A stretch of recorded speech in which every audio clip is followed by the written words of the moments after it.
My dad shoved my 10-year-old daughter off her chair at the Christmas table. That seat is for my real grandkid. Get out. She hit the floor in front of 14 relatives, and nobody moved. I didn't scream. I didn't cry. I said 4 words. My mom dropped her wine glass. My dad went pale. 3 days later, he received a certified letter, and his hands wouldn't stop shaking. My name is Dana. I'm 34, a single mom, and an ER nurse. And this is the story of how I stopped begging my family for a seat at their table and started building my own. If you're watching this, please subscribe and let me know in the comments where you're watching from. Now let me take you back to the morning of December 25th, the day everything changed. Most mornings started the same way, 5:30 a.m. in a cottage the size of a 2-car garage, tucked behind my parents' house at 14 Birchwood Lane. I'd stand barefoot on cold tile, pouring coffee into the only mug that didn't have a chip, while the baseboard heater ticked and groaned like it was personally offended by December in Connecticut. Lily would still be asleep in the next room, 10 years old that winter. Brown hair fanned across the pillow, one arm wrapped around a stuffed bear so threadbare you could see the stitching through its belly. She'd had that bear since the day I brought her home from foster care. 3 years old, silent, gripping my index finger like it was the last solid thing in the world. 7 years later, she wasn't silent anymore. She drew constantly, birds, houses, families at dinner tables. She read chapter books 2 grades above her level, and every few weeks, usually at bedtime, she'd look up at me and ask the same question. "Mommy, am I really yours forever?" Every time I gave the same answer. I'd been paying my father $1,100 a month to live in that cottage. Zelle transfer, first of every month, no exceptions. I had 84 screenshots on my phone, every single payment time-stamped, going back 7 years. I kept them because I'm an ER nurse, and ER nurses document everything. That's what we do. We chart, we note, we timestamp. My father said a lease wasn't necessary. "We're family," he told me. "We don't need paper." I believed him for 7 years. I need you to remember that number, 84 payments, because it's going to matter later. Christmas at the Thornton house was a production. Not a celebration, a production.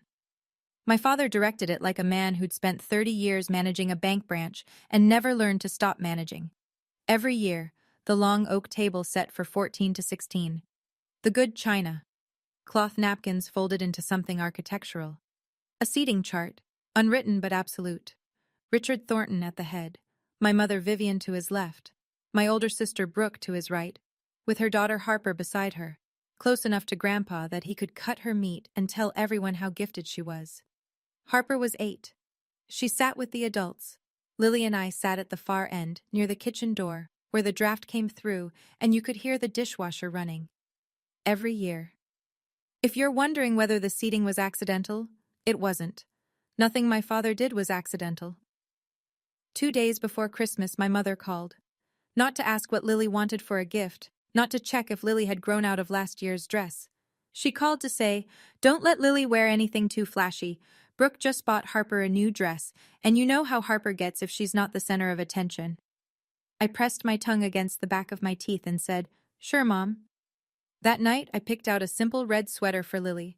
She looked at herself in the bathroom mirror, smoothed the front with both palms, and asked me, "Mommy, can I sit next to Harper this year? At the big table?" I told her I'd try. I should have known then. The seating chart wasn't about chairs. It was about who counted. And in my father's house, my daughter had never counted. Christmas Day. 4:17 p.m.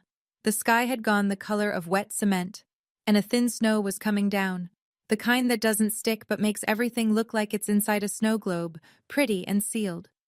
Lily carried a rolled-up piece of paper in both hands, held out in front of her like a candle at a church procession. She'd been working on it for 2 weeks, a painting on thick watercolor stock titled, "Our Family Christmas."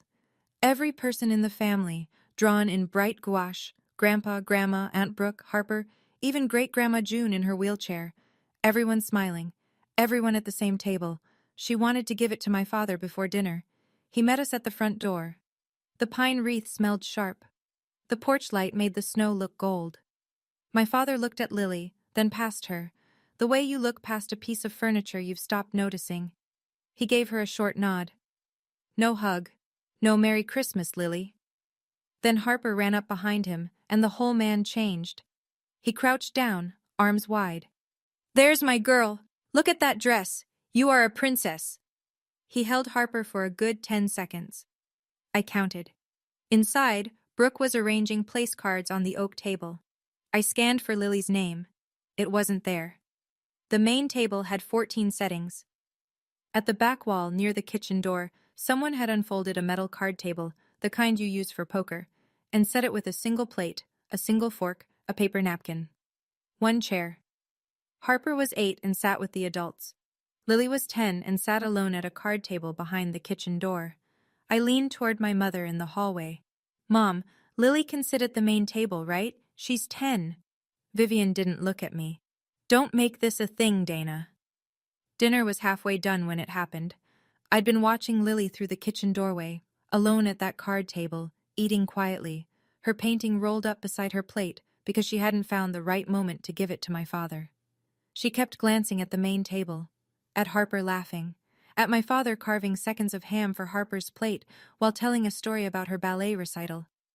Then Lily stood up. She picked up her painting, walked to the main table, and slid into the one empty chair. The seat meant for my cousin Jeff, who hadn't shown. It was next to me. She sat down, unrolled the painting on the tablecloth, and smiled. I made this for everyone, she said. My father set down his carving knife. The room didn't go quiet. It went vacuum-sealed. 14 forks stopped moving at the same time. He stood, walked around the table, stood over my daughter. That seat is for family. His voice was level, informational, like he was reading a bank policy. She is family, Dad, I said. He didn't look at me. He looked down at Lily. That seat is for my real grandkid. Get out. His hand closed on the shoulder of Lily's red sweater. He pulled. Not a punch, not a slap. A yank, sharp, deliberate, the way you'd pull a dog off a couch. Lily's body twisted. The chair legs scraped. She went off the seat sideways and hit the hardwood floor with a sound I will hear for the rest of my life. The painting landed face down beside her. 5 seconds of silence. I counted them the way I count seconds between a crash and a code in the ER. 5 full seconds. 14 adults. Nobody stood. Vivian looked at her plate. Brooke cut a piece of ham. Lily didn't scream. She looked up at me from the floor, eyes wide, and whispered one word. Mommy? I don't remember standing up. I remember being up. I remember the feel of the napkin leaving my lap, the scrape of my chair, and then I was already moving. I didn't shout. I didn't lunge. 7 years of ER training will do that to you.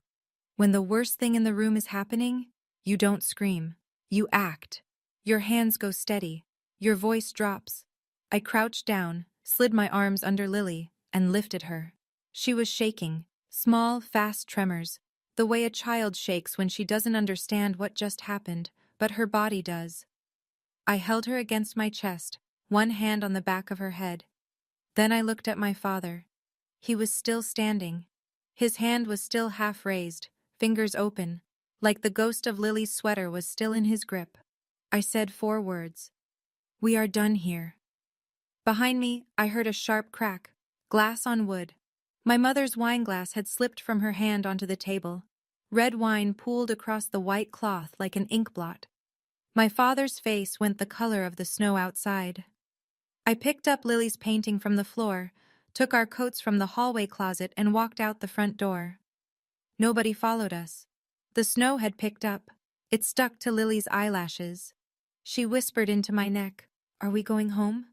We're going to our home, I said. In the car, engine running, heat blasting, I pulled up the back of Lily's sweater. A red mark, already darkening, ran across her lower back where she'd hit the chair leg on the way down. I took 3 photos. Timestamp, December 25th, 7:42 p.m. Then I sat in the driveway of our cottage for 10 full minutes, engine idling, snow collecting on the windshield, and made 3 decisions that would change everything. By 9 o'clock that night, my phone had become a weapon pointed at me. 11 missed calls, 23 text messages. I read every single one, and I screenshotted every single one, because that's what you do when the gaslighting starts. You save the receipts before someone tells you it never happened. My mother, you ruined Christmas. Your father barely touched her. She's being dramatic, and so are you. Brooke, Lily slipped off the chair by herself. I saw the whole thing. Stop twisting it into something it wasn't. My Aunt Linda, Richard didn't mean it like that. He's under a lot of stress. Come back tomorrow and apologize. Be the bigger person. 23 messages. Not one of them asked if Lily was okay. I set the phone face down on the kitchen counter and ran Lily a bath. I sat on the closed toilet lid and read her 2 chapters of her book while the bathroom filled with steam and the smell of the lavender soap she liked. She was quiet. Not the scared quiet from the floor. A thinking quiet. At bedtime, she looked up at me from her pillow and said, "Is Grandpa mad because I'm not really his?" I brushed the hair off her forehead. "You are really mine. That's what matters." She fell asleep holding the threadbare bear with both arms. I went to the kitchen table, opened my laptop, and created a Google Doc. Title: Incident Log, Thornton Family. I sat there until 1 in the morning, typing every incident I could remember from the last 7 years. Dates, quotes, who was present, things said to Lily, things said about Lily when she was in the next room. 7 years of notes, organized by year. I didn't reply to a single message that night. I had screenshots. That was enough. December 26th, 8:14 a.m. Lily was still asleep when the knocking started. Not a polite knock. The flat of a palm against the cottage door, hard enough to rattle the chain lock. I knew who it was before I looked through the peephole. My father stood on the step in his good overcoat, breath clouding in the cold. No casserole dish. No apology face. I opened the door 6 inches and kept my body between him and the hallway to Lily's room. He didn't say good morning. "You embarrassed me in front of my family." His voice was the same one he used to use on tellers who miscounted. Controlled, clipped, but with a current running underneath. "That girl needs to learn her place, and so do you." "Her name is Lily," I said. "She's your granddaughter, and you pushed a child." "I barely touched her." He leaned forward. "She's not even blood, Dana. She doesn't—" "This conversation is over. Do not come to this door again until you're ready to apologize to Lily." I closed the door. Deadbolt. Chain. He knocked again. Louder. Then his voice came through the wood, the way sound comes through hospital walls at 3 a.m. Muffled, but unmistakable. "This is my property. I can come whenever I want to my own property." I pulled out my phone, opened voice memos, and held it 6 inches from the door. He kept going for 47 seconds.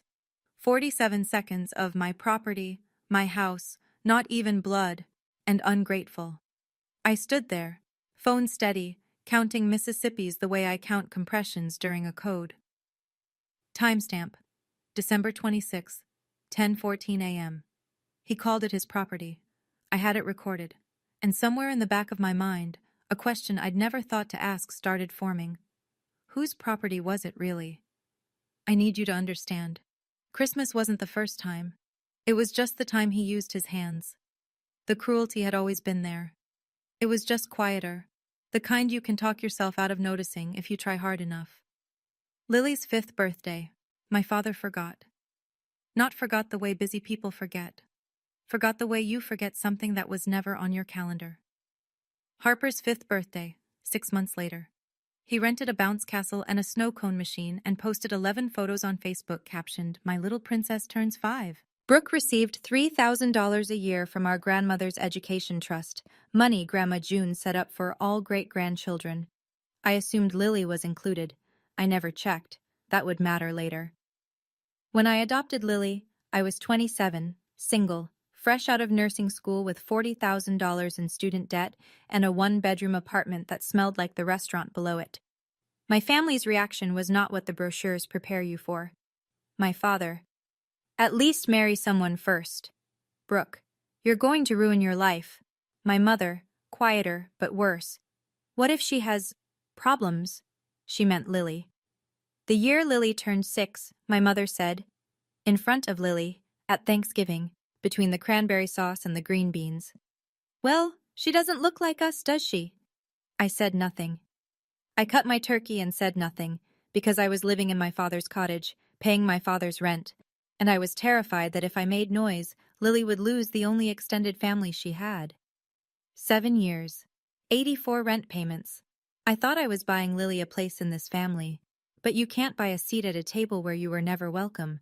You're just paying for the privilege of being tolerated. And I was so busy paying, I forgot to check who actually owned the house. December 27th. I called Grandma June. She lived at Maplewood Assisted Living, 40 minutes east, in a single room with a quilt on the bed and 3 decades of school photos on the wall. 82 years old. Arthritic hands, sharp mind, and the kind of quiet authority that comes from teaching third graders for 30 years. She never needed to raise her voice because every child in the room already knew she meant business. I told her what happened. All of it. The card table, the chair, the floor, the sound. She went silent. Not the silence of confusion. The silence of a woman counting to 10 before she speaks so the words come out precise. He pushed Lily onto the floor? Yes, ma'am. Another silence. 10 seconds. I counted. Then, Dana, I need to ask you something. Are you and Lily still living in the cottage behind the house? Yes. And who told you that house belongs to your father? My stomach dropped. Everyone says it's his. He inherited it. Didn't he? The sound Grandma June made was not a laugh. It was the ghost of one. I never transferred the deed, sweetheart. That house is still mine. Every brick, every shingle, every inch of that cottage your father charges you rent for. He has been living in my house for 15 years and telling everyone it's his. I sat down on the edge of my bed. The room tilted slightly, the way it does when a patient you thought was stable suddenly isn't. I'm calling Marcus, she said. You remember Marcus Webb, from your college? He handles my estate. I did remember Marcus. Trust and estate attorney, quiet, thorough, the kind of lawyer who reads footnotes. Grandma, what are you going to... Nobody pushes my great-grandbaby and keeps living in my house. Nobody. She hung up. And the question I'd been forming since my father's voice came through that door, whose property is it really, had just been answered. Marcus Webb called me the next morning at 8:15. He didn't waste time on small talk. Lawyers who handle estates for 82-year-old women on a mission don't have time for pleasantries. I pulled the county land records online last night, he said. 14 Birchwood Lane. The deed is recorded in the name of June A. Whitmore. There's no transfer, no quitclaim deed, no life estate, nothing. Your father has zero legal ownership of that property. I stared at the wall above my kitchen sink, at a water stain shaped like a comma that I'd been meaning to paint over for 3 years. He's been an occupant, Marcus continued, essentially a tenant without a lease. And since he represented to you that the cottage was his property and collected rent from you, we have a situation. What kind of situation? Unjust enrichment. You've been paying rent to a person who had no legal right to collect it. 7 years, $1,100 a month. Dana, that's $92,400. I set my coffee down because my hand wasn't steady enough to hold it. $92,400. I did the math differently in my head. That was 7 years of overnight shifts. That was holidays I worked so Lily could have birthday presents. That was the time I picked up a double on Thanksgiving because the rent was due on the 1st and my checking account had $800 in it, all of it paid to a man who didn't own a single brick of that house. Marcus sent the scanned deed to my email 10 minutes later. I opened it on my phone. There it was, recorded at the county clerk's office in neat black type. June A. Whitmore, clear, permanent, undeniable. I saved it in 3 places. I was an ER nurse. I documented everything. And I was just getting started. The deed was the first crack. The trust was the canyon. Marcus called again that afternoon. He'd requested the account records from the bank that held Grandma June's education trust, a revocable trust she'd created in 2016, funded with $120,000, designated for the educational benefit of all great-grandchildren of June A. Whitmore. She'd named my father as trustee because he was, in her words, good with money. I could hear Marcus turning pages. The original balance was $120,000, he said. The current balance is $11,340. I pulled the phone away from my ear and looked at it, the way you look at a machine that's just given you a reading you don't trust. Where did the rest go? 14 withdrawals between 2019 and 2024. Every single one is coded as educational expenses, Harper Thornton Hayes. He paused. Dana, Harper attends public school. There's no tuition. $108,660, withdrawn in Brooke's daughter's name, for an education that was free. I thought about Brooke's kitchen renovation 2 years ago, the Cancun trip. The designer bags that showed up in her Instagram stories with captions like, "Treat yourself, and because I deserve it." And Lily? I asked. There's not a single withdrawal in Lily's name. Another pause, longer this time. In fact, Lily isn't listed as a beneficiary at all. The trust says all great-grandchildren, but your father, as trustee, never added her. He had the administrative duty to include her. He chose not to. $108,660 gone. And my daughter's name was nowhere in the document, not because she wasn't eligible, because my father made sure she wasn't. I closed my eyes, breathed, and for the first time since Christmas, I felt something colder than anger. Marcus set up a 3-way call that evening, me, him, and Grandma June. I sat at the kitchen table with the laptop open and Lily's door closed, the sound of her audiobook playing softly down the hall, some chapter book about a girl who befriends a dragon. The kind of story where things turn out right. Marcus walked Grandma June through everything. The deed, the rent, the trust, the 14 withdrawals, the missing beneficiary. He spoke the way he always did, level, precise, like he was reading a lab report. When he finished, Grandma June went quiet. I watched the clock on the microwave. 15 seconds. I was counting again. In the ER, you learn that silence can mean 2 things: a patient crashing or a patient deciding to fight. Then she spoke, and her voice was so calm it could have frosted glass. Marcus, I need 3 things done before New Year's. First, freeze the trust. Today. No more withdrawals by anyone. Second, I want a full accounting from Richard. Every dollar, every receipt. He has 30 days. Third, prepare an amendment. The sole beneficiary of the Education Trust, effective immediately, is Lily Marie Thornton. Marcus said, "Yes, ma'am." "And the house?" "They've been living in my house for 15 years without paying me a cent and charging my granddaughter rent." Her voice didn't shake. It sharpened. "Give them a proper 30-day notice to vacate. Certified mail." I started to say something. "Grandma, are you sure? Mom will—" She cut me off. "Your mother watched a grown man push a child onto the floor, Dana. And she picked up her fork, I'm sure." I heard the click of her hanging up, clean and final, the way she used to close her classroom door after the last student filed out. The trust was frozen. The clock was ticking. And I hadn't raised my voice once. December 29th, 4 a.m. Lily asleep, cottage quiet, kitchen table turned into a command center. I'm a triage nurse. When a trauma comes in, you don't panic, you organize. You assess what's bleeding, what's broken, what can wait, and what can't. Then you move, one task at a time, until the board is clear. I applied the same logic to my father.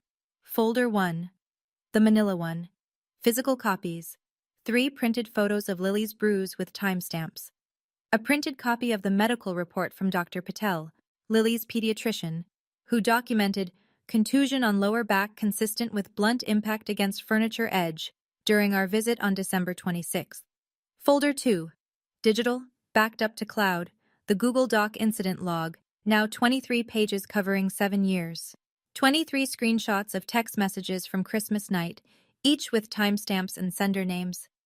The 47-second voice memo of my father at the door. 84 Zelle payment confirmations totaling $92,400. The scanned county deed. The trust account statements showing 14 unauthorized withdrawals. 7 items. 7 years of silence, organized into evidence. I called Dr. Amara Singh's office when they opened at 9, a pediatric counselor in Glastonbury who specialized in children processing family disruption. First available appointment, January 2nd. Marcus emailed me 3 drafts by noon.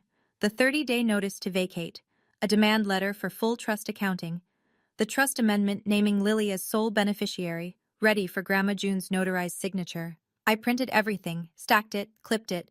Then I sat back in my chair and realized something I'd never felt before in that cottage. I wasn't asking anyone for permission. I wasn't tiptoeing around anyone's ego. I wasn't measuring my words against the cost of rent. For the first time in 7 years, I was just acting. It felt like breathing after being underwater. December 30th. The call I should have made 5 days earlier. The call I should have made years ago, if I'm being honest. But that's a different kind of reckoning. Marcus had walked me through it the night before. An adult used physical force on a 10-year-old child, causing her to fall and sustain visible bruising. Under Connecticut law, that meets the threshold for a report to DCF, Department of Children and Families. You can file as the parent. I sat at the kitchen table at 10 a.m., with the hotline number written on a post-it. Lily was at the other end of the cottage, cross-legged on the living room rug, painting a snow owl with her watercolors. I could see the back of her head from where I sat, brown hair, still messy from sleep, bent in concentration. I dialed. My hand shook. Not from fear. From the weight of 7 years pressing down on a phone that weighed 6 ounces. Reporting your own father to Child Protective Services is not something they prepare you for in nursing school. It's not something anyone prepares you for anywhere. The intake worker was patient. I gave dates, descriptions, the medical report reference number from Dr. Patel. I described the bruise, the chair, the 14 witnesses who did nothing. I submitted a written follow-up statement by email that afternoon with the photos attached. Case opened, confirmation number recorded, investigation timeline, 30 to 45 days. A caseworker would contact Richard Thornton for an interview. I set the phone down, looked across the room at Lily, who was holding her paintbrush up to the light, checking the color. She didn't know I'd just made that call. She didn't need to. That was my job. To make the calls she couldn't, so she could keep painting snow owls in the safety of a warm room. If you've ever held a phone in your hand, knowing you should have dialed years ago, you understand exactly what that moment cost. And I need to tell you, this story is far from over. What happened next is the part I still can't believe. If you're with me, hit subscribe and drop a comment. What would you have done that Christmas night? Let's keep going. New Year's Eve. While most of Connecticut was uncorking champagne and watching the ball get ready to drop, Marcus Webb was standing at the post office in downtown Hartford, holding a white envelope stamped with the words that were about to dismantle my father's entire self-image. Certified mail. Return receipt requested. Inside, a formal 30-day notice to vacate, addressed to Richard and Vivian Thornton, for the property at 14 Birchwood Lane. The language was clean, almost gentle in its precision. Property owned by June A. Whitmore. No lease agreement exists between the parties. Occupants are hereby notified to vacate the premises within 30 days of receipt. A process server delivered a duplicate copy in person that same afternoon. Belt and suspenders, Marcus said. You don't leave room for I never got it. A separate envelope went out the same day. A demand letter to Richard Thornton in his capacity as trustee of the Whitmore Education Trust, requiring a full accounting of all withdrawals within 30 days. The letter referenced breach of fiduciary duty in language that was polite the way a scalpel is polite. Technically civil, functionally devastating. At 3 o'clock, Marcus drove to Maplewood Assisted Living. Grandma June signed the trust amendment at the table in her room, witnessed by Marcus and notarized by a mobile notary. Sole beneficiary, effective immediately, Lily Marie Thornton. I spent New Year's Eve on the couch with Lily. We ate popcorn and watched the countdown on TV. She fell asleep with her head on my lap at 11:40, 20 minutes before midnight. I pulled a blanket over her and listened to the muffled sound of fireworks from somewhere down the street. Is next year going to be better, Mommy? She'd asked before dozing off. I stroked her hair. Next year is going to be ours.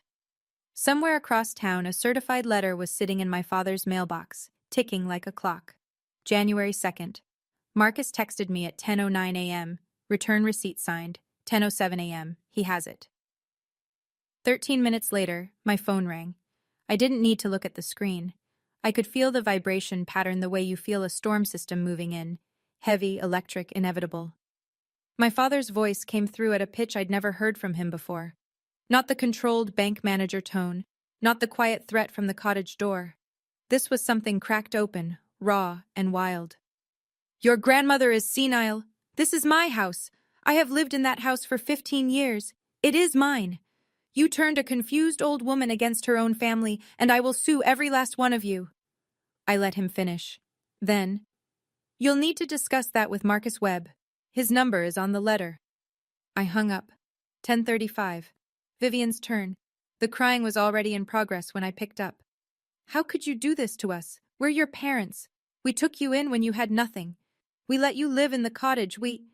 You charged me rent for a house that wasn't yours. I have every Zelle receipt. I hung up. 11 o'clock. Brooke. I saw the name on the screen and let it go to voicemail. The message was 40 seconds of threats about lawyers, elder abuse, and how I was going to pay for this. I saved it, filed it, moved on. That afternoon, Marcus told me Richard had called Grandma June directly, screamed at her for 4 minutes. Grandma June waited for him to finish, then said, in the same voice she'd used to quiet a classroom of 8-year-olds, I'm 82, Richard, not stupid. You have 29 days. She hung up first. The calls didn't work, so they switched tactics. First week of January.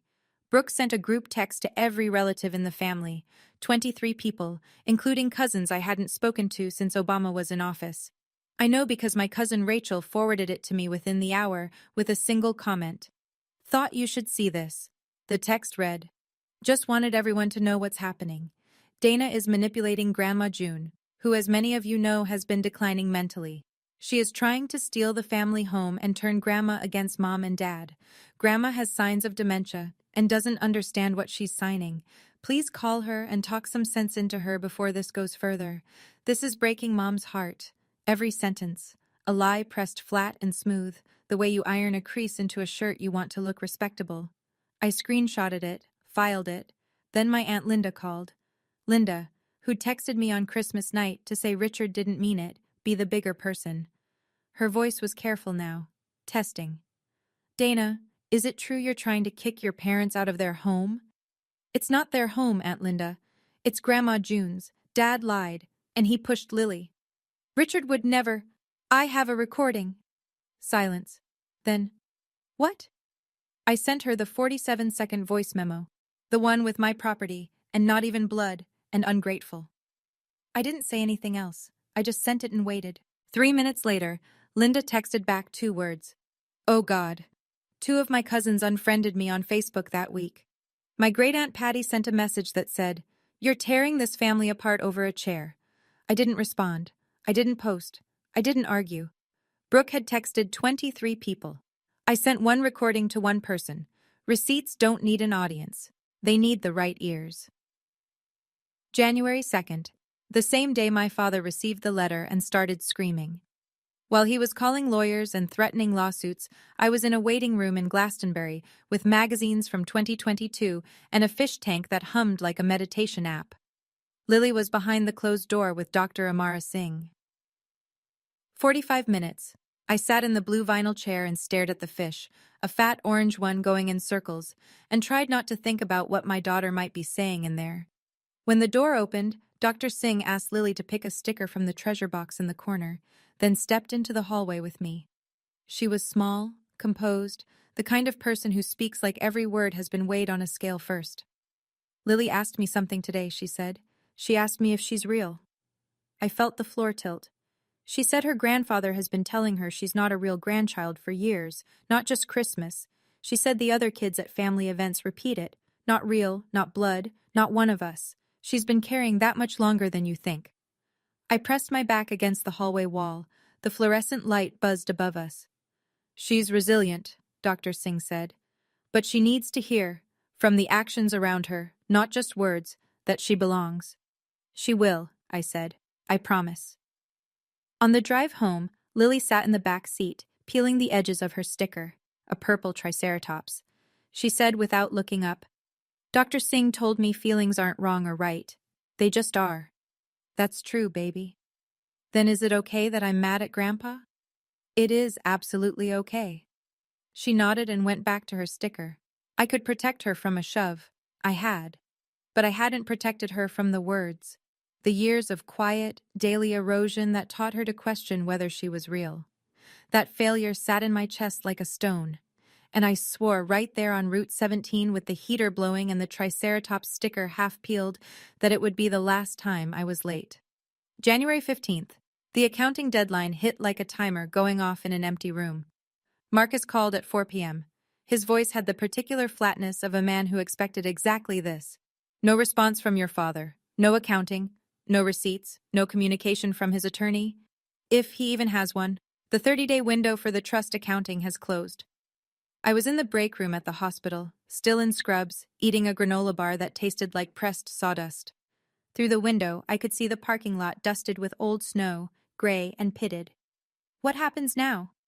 Under Connecticut statute, a trustee who fails to provide an accounting upon demand from the grantor or a beneficiary can be removed by the probate court. I'm filing a petition tomorrow to remove Richard as trustee of the Whitmore Education Trust and requesting a court-ordered audit of all disbursements.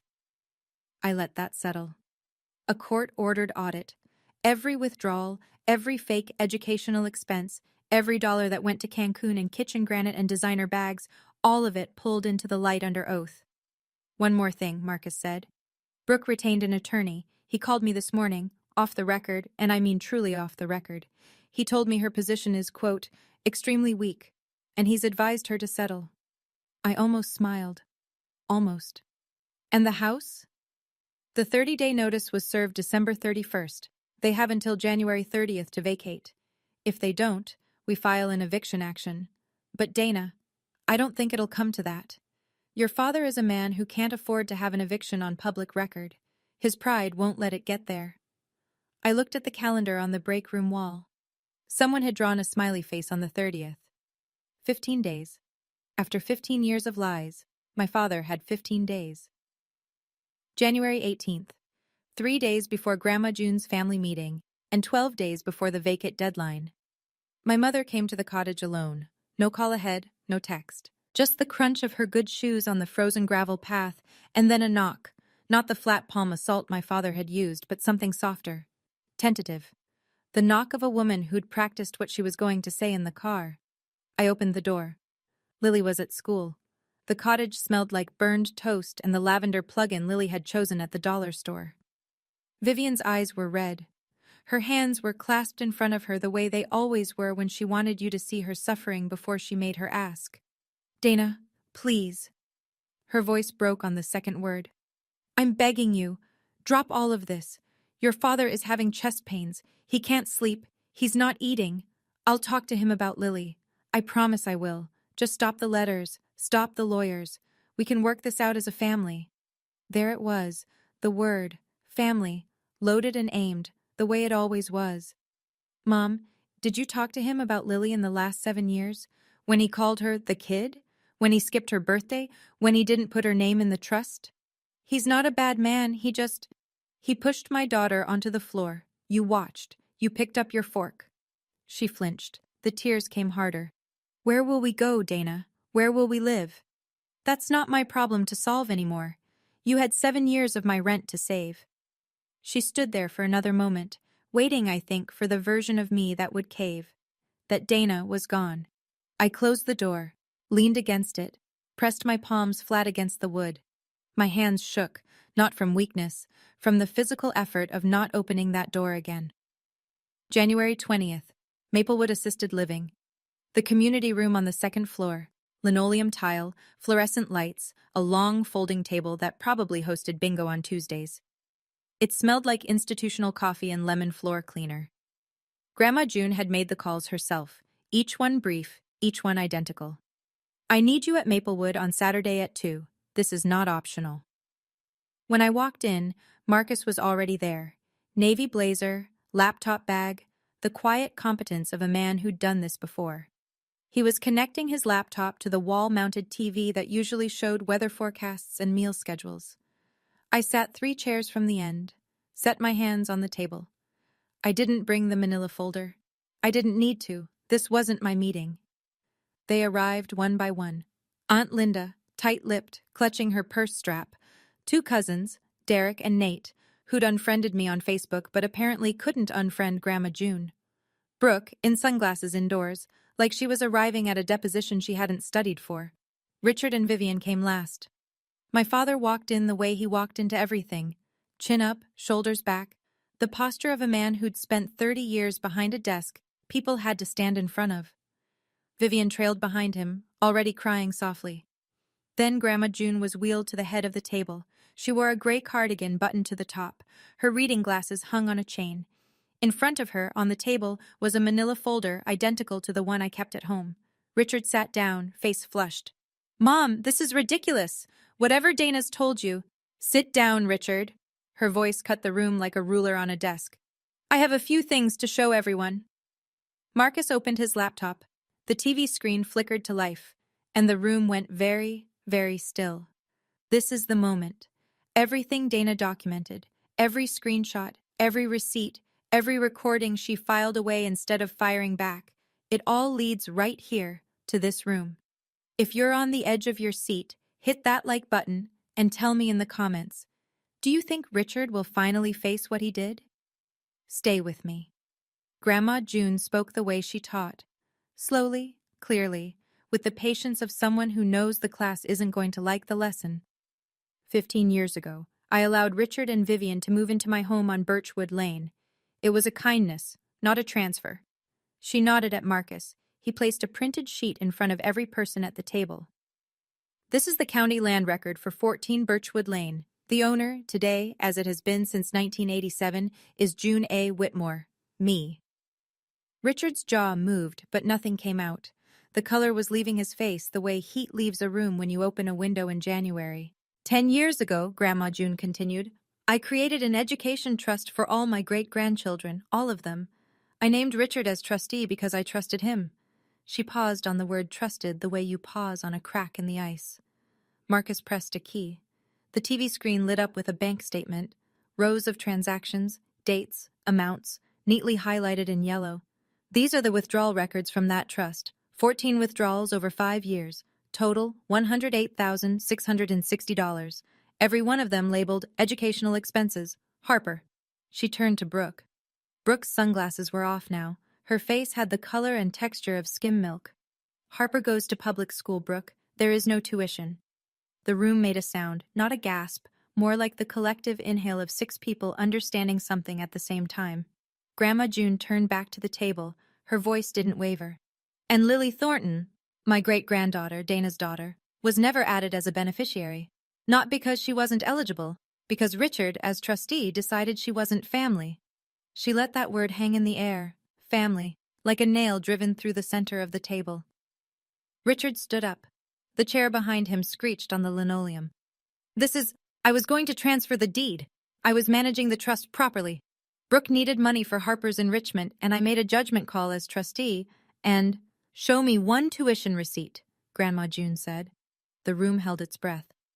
Show me one invoice, one enrollment letter, one line item that proves $108,000 went to that child's education. Nothing. Richard's mouth opened and closed. He looked at Brooke. Brooke looked at her hands. Mom, Brooke started. Tell her. It was for activities and tutoring and enrichment programs. Vivian said nothing.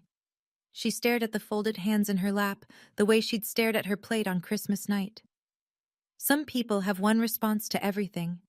Hers was disappearing. Then Aunt Linda spoke.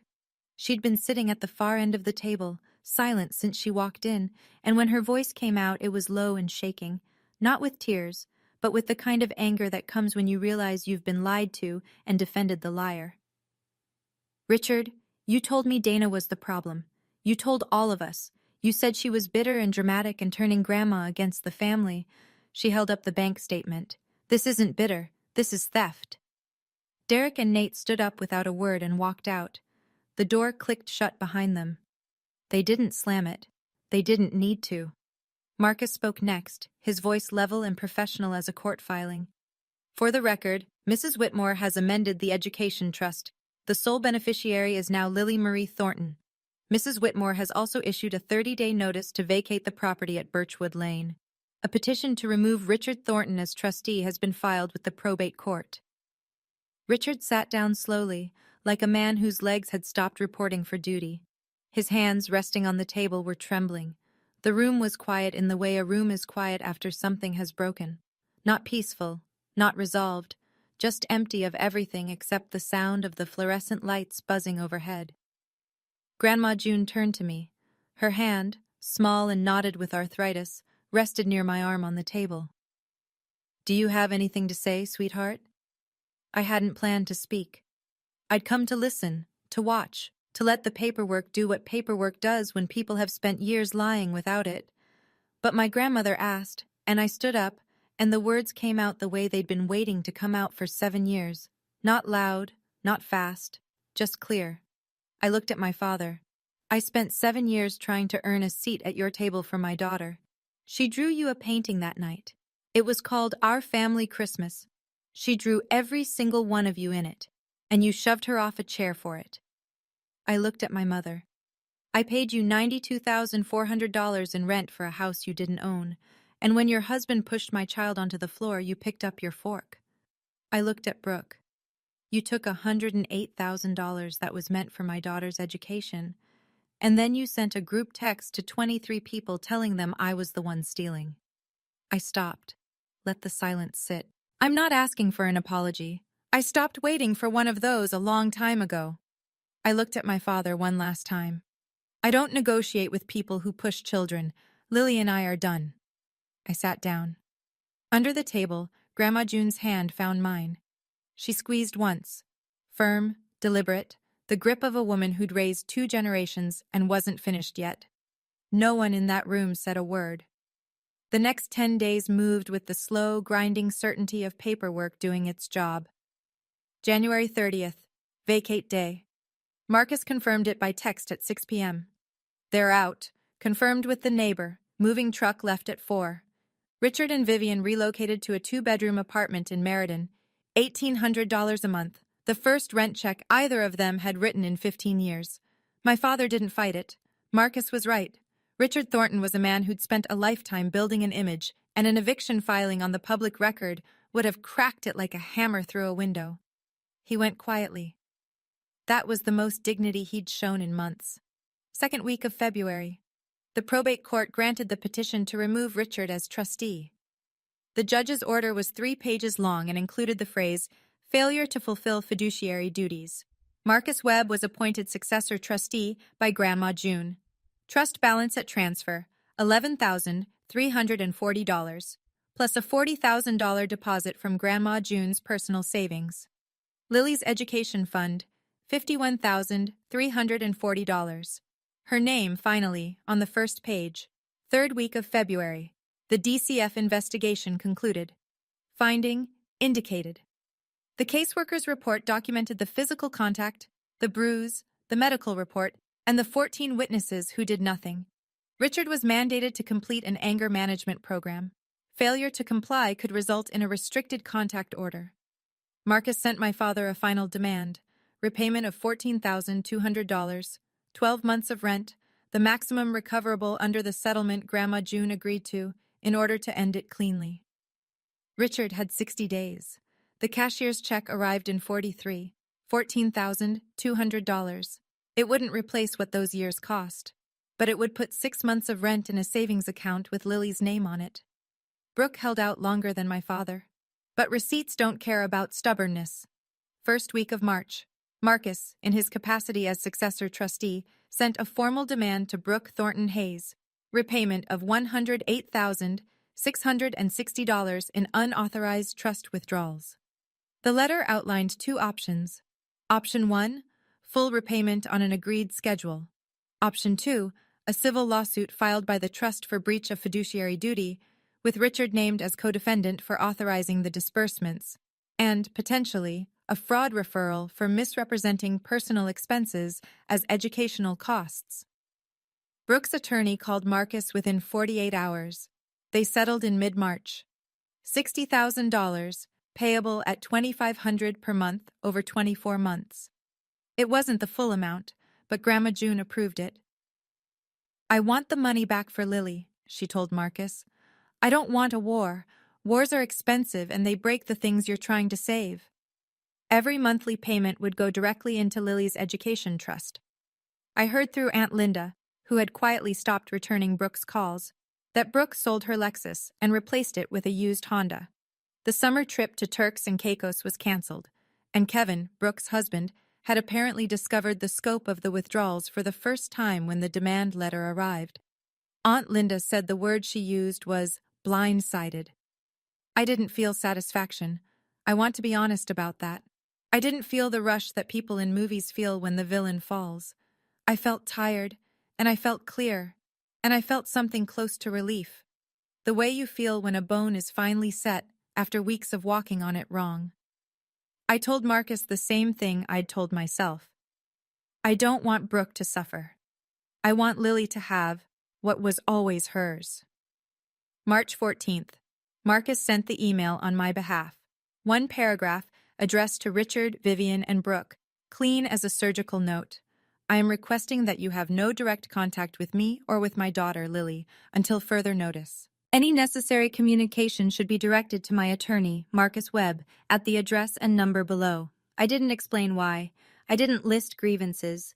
I didn't leave the door open with phrases like, maybe someday, or when we're all ready. I just drew the line and stood behind it. Richard responded by mail.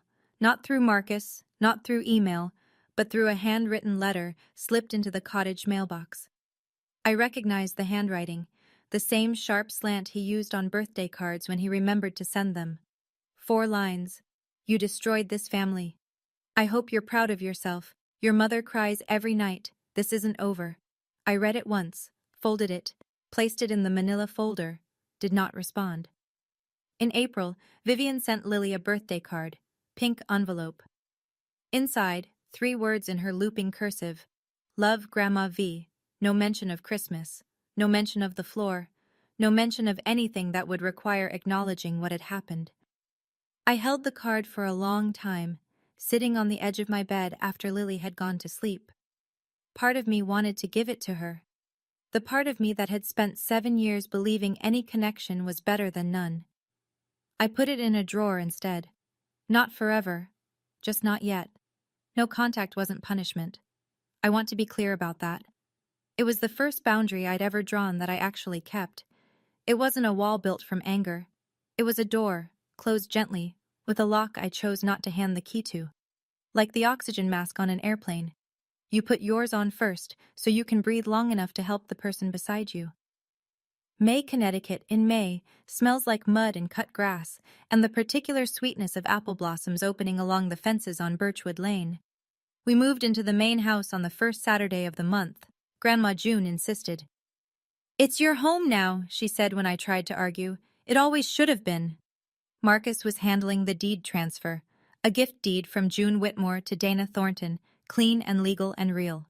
After 15 years of my father calling it his, the house would belong to someone who'd never once claimed to own something she didn't.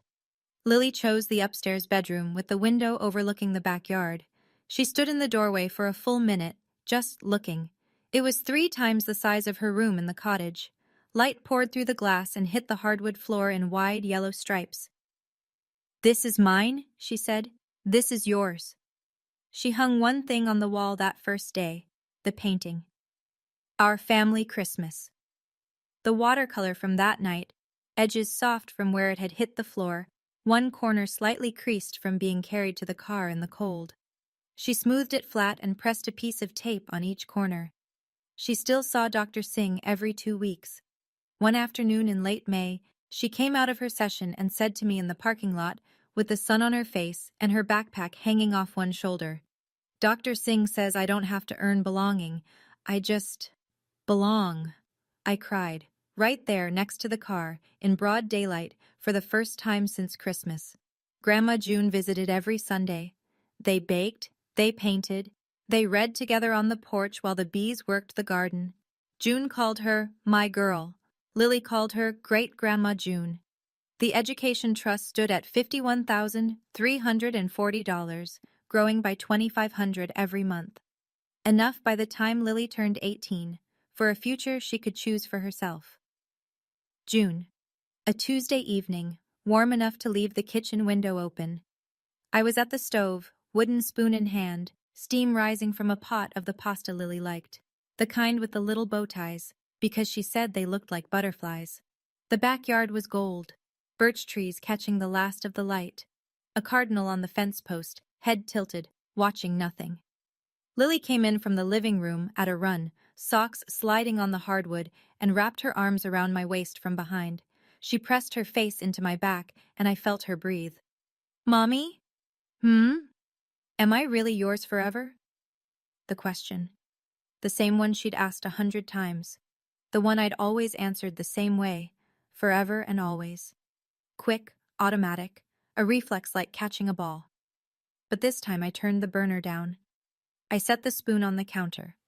I crouched until we were eye to eye, her hands in mine, and I gave her a different answer. "You are mine, and I am yours, and this house is ours, and nobody gets to tell you different."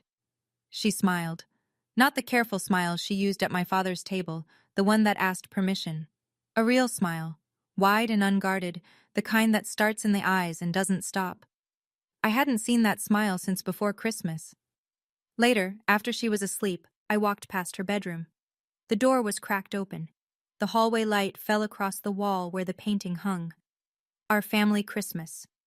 But it was different now. She'd added to it. New figures in bright gouache beside the original Dana and Lily. A small woman in a wheelchair, Grandma June. A lady with dark hair, Dr. Singh. A man in a blue blazer, Marcus. The people who showed up. The people who stayed. The people who never once asked her to prove she was real. No Richard. No Vivian. No Brooke. Smaller family. Truer one. I leaned against the doorframe and listened to my daughter breathing in a room that was hers, in a house that was ours, in a life we'd built not from silence, but from the moment I finally broke it. Family isn't the people who gave you a chair at their table. It's the people who'd never take yours away. That's my story, mine and Lily's. If you've ever had to choose between keeping the peace and keeping your child safe, I hope this gave you permission to choose your child, every single time. If this story stayed with you, hit subscribe, leave a heart below, and check the description for the next one. Because every kid deserves someone who says, "We are done here," and means it. Thank you for staying until the end.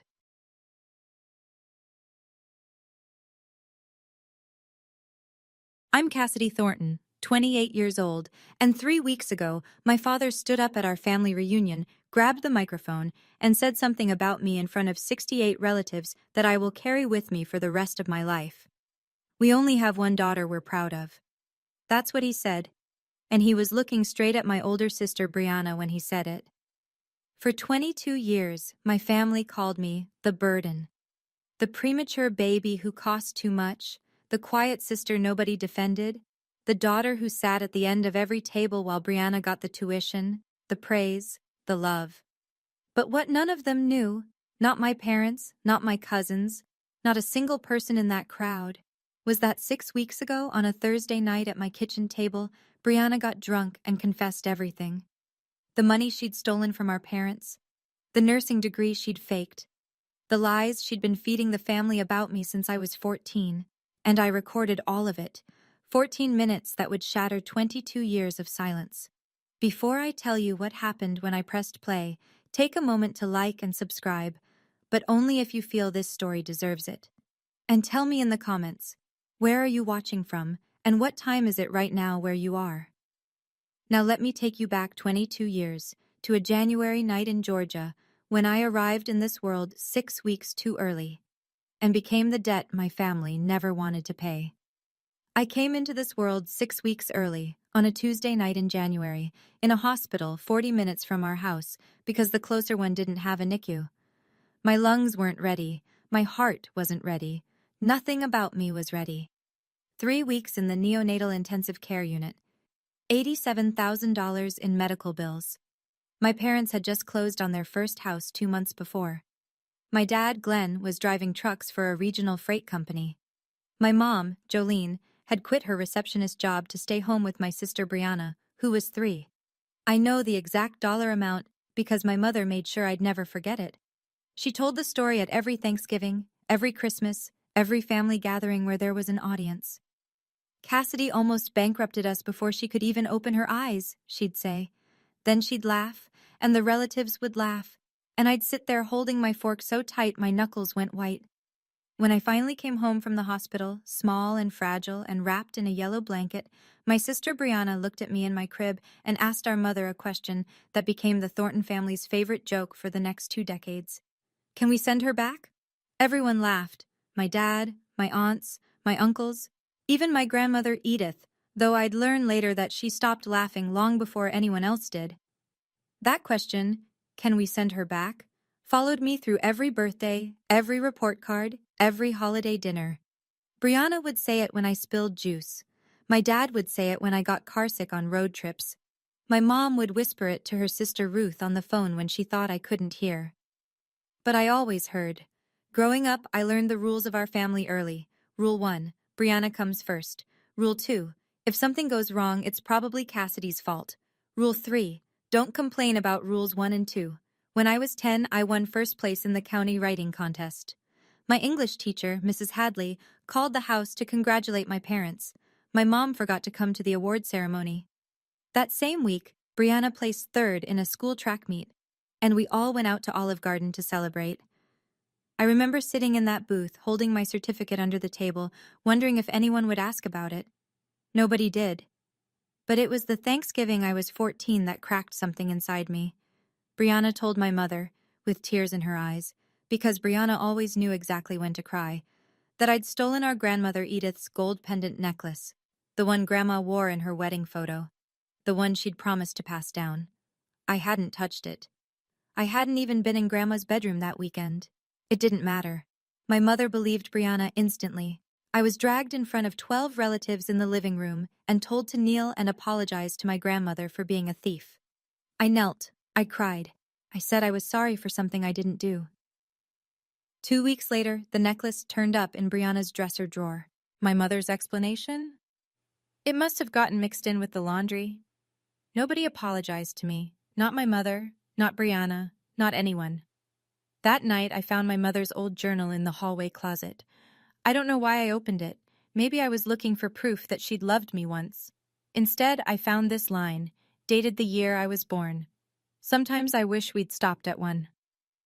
I read it 7 times. I kept hoping the words would rearrange themselves. They didn't. I left home the summer I turned 18. I'd earned a partial scholarship to a state college 2 hours away. Nothing Ivy League, but I was proud of it. I needed my parents to cover the remaining $4,000 a semester. I brought the financial aid letter to dinner like I was presenting a case before a jury. My father barely glanced at it. My mother didn't look up from her plate. "We already spent enough on you," she said, "between the hospital bills and your braces and that inhaler you needed every winter. Cassidy, we just don't have it." That same month, my parents wrote a check for Brianna's full tuition at a private nursing program. $28,000. No partial scholarship. No questions asked. So I worked. 2 jobs, barista at 6 in the morning, data entry at a temp agency until 10 at night. I took 5 years to finish what should have taken 4, but I graduated with a degree in accounting and 0 debt. Nobody came to my ceremony. I wore my cap alone in a crowd of strangers and their cheering families. And still, I kept showing up. Every Christmas, I drove 2 hours with gifts I'd wrapped myself. Every Thanksgiving, I brought dessert nobody asked for. I sat at the end of the table. I slept on the couch while Brianna got the guest room with the quilt my grandmother made. I called my mother every Sunday evening. She picked up maybe once out of every 3 calls. I told myself it was enough, that if I just kept trying, something would shift, that the love was there, just buried under years of habit and financial stress and old resentment. I wasn't trying to earn their love. I thought I already had it, just trapped under something I hadn't figured out how to move yet. Until 3 months ago, when I discovered what my sister had really been doing behind everyone's back. It started with a coffee shop. I was grabbing a latte before work on a Tuesday when I saw a woman waving at me from a corner table. It took me a second. Then I recognized her. Megan Holt. She and Brianna had been in the same nursing program. "Cassidy, right? Brianna's sister?" She pulled out the chair across from her. How's Bree doing? I haven't seen her since, God, first semester. I almost corrected her. Brianna had been telling the family she was a registered nurse for 8 years. She talked about patients she'd saved, overnight shifts that drained her, the calling she'd found. First semester? I repeated. Megan's face shifted. Yeah, she stopped showing up after October. I figured she transferred, but... She tilted her head. Wait, your family doesn't know she dropped out? I set my coffee down very carefully. I just assumed everyone knew, Megan said quietly. I drove to work with my hands shaking on the steering wheel. That night, I couldn't sleep. I opened my laptop and started searching. The nursing program Brianna had attended, it had a public registry of graduates. I scrolled through every name from her year. Brianna Thornton wasn't on the list. I dug deeper. My parents had paid $28,000 for that program. When a student drops out in the first semester, the school refunds a portion of tuition, a significant portion. Brianna had never returned that money. She'd pocketed the refund and told everyone she'd graduated. For 8 years, she'd been telling our parents, our grandmother, our entire extended family, that she was a nurse. Showing up to holidays in scrubs she bought online, telling stories that sounded real because she'd memorized them from medical dramas. And nobody, not a single person, had ever thought to verify it. The second discovery came because of my mother's own mouth. About 2 months before the reunion, I was on one of those rare Sunday calls where Jolene actually picked up. She sounded tired, distracted. Midway through our conversation, if you could call it that, she muttered something I wasn't supposed to catch. Your father's retirement fund looks thin. I don't understand it. The market's been fine. I'm an accountant. I notice numbers the way most people notice weather. Something in her tone pinched my attention, and I asked, casually, carefully, if she'd looked at the statements recently. Brianna handles all that, Mom said. She set up the online access for us. She's so good with that stuff. You know, being in healthcare, she understands finances. I bit my tongue so hard I tasted copper. That night, I did something I'm not proud of. I called my dad's old landline and talked him through pulling up his retirement account online. He didn't know I was checking. I told him I just wanted to make sure his beneficiary info was up to date. The numbers told a story my family never would. Over 4 years, $40,000 had been transferred out of my parents' retirement account in small, irregular amounts. $2,000 here, $3,500 there, into an external checking account. The routing number matched a bank in Brianna's city. I stared at the screen until my vision blurred. Then I called my mother. I told her, as gently as I could, that something was wrong with the retirement fund, that the money hadn't gone to market losses, that it had gone somewhere specific. She cut me off before I finished. Don't be jealous of your sister, Cassidy. Brianna manages that account because she's responsible, unlike some people. She hung up, and that's when I understood. Telling them privately would never work. Let me be clear about what was at stake.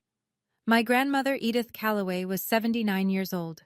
She'd built a life on a beautiful property outside Atlanta, a house she and my grandfather designed together before he passed, a garden she'd kept blooming for 40 years, and enough savings to leave something meaningful behind. She was updating her will. She'd told the family as much, and in the 2 months before the reunion, Brianna had visited Grandma 4 times. 4 times. My sister, who normally managed 1 visit a year at most, was suddenly the most devoted granddaughter in Georgia. She brought flowers. She brought homemade soup, which I later learned she'd bought from a deli and transferred into her own containers. She sat at Grandma's kitchen table and held her hand and talked about her nursing career. My mother told the family, Brianna is taking such good care of Mom. She's so selfless. I knew what was happening. Brianna was positioning herself. She wanted to be the name on the will, the sole inheritor, the golden child's final trophy. If I stayed silent, 3 things would happen. My parents would lose more money they couldn't afford to lose. My grandmother would be deceived into rewriting her legacy based on lies. And I would lose the last person in my family who had ever truly seen me. I wasn't planning revenge. That word feels too sharp, too clean for what this was. I was trying to protect my grandmother from the same person who'd stolen from my parents, lied about her education, framed me for theft when I was 14, and spent 22 years making sure I never had a seat at the family table. But I needed proof, not suspicion, not accounting spreadsheets. Proof that couldn't be explained away, reframed, or buried under my mother's denial. I needed Brianna's own words. 3 weeks before the reunion, I texted my sister. Hey Bri, I know things have been weird between us. Can we talk before the reunion? I don't want it to be awkward in front of Grandma. She replied in 4 minutes. Sure? Your place? That should have told me everything.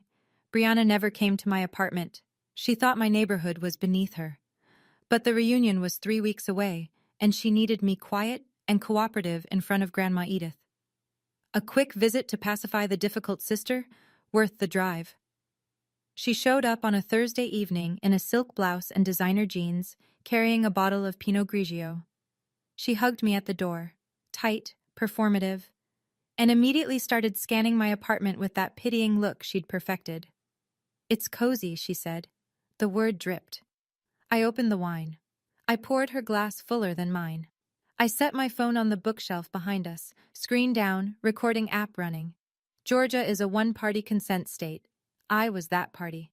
We sat at my kitchen table and I started small. So how's work? The hospital keeping you busy? Brianna launched into a story about a patient who'd coded during her shift last Tuesday. She told it with hand gestures, pauses, vocal inflections, the whole performance.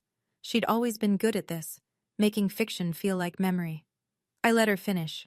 Then I said, as casually as I could, "That's crazy. Hey, I actually ran into Megan Holt last month, your old classmate.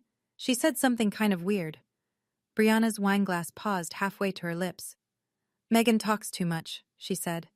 Her voice dropped half an octave. And I knew. The mask had a crack. I didn't push immediately. I poured more wine. I let the silence work. Brianna finished her second glass, then her third.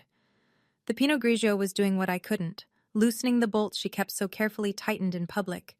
"Bri," I said quietly, "I'm not judging you. I just want to understand. We're sisters." She stared at me for a long time. Then something shifted behind her eyes. Not guilt, not fear, but something worse. Contempt. The kind that comes from believing you're untouchable. "You want to understand?" She leaned back. "Fine." And then Brianna Thornton, golden child, beloved daughter, family nurse, started talking. "I didn't finish nursing school.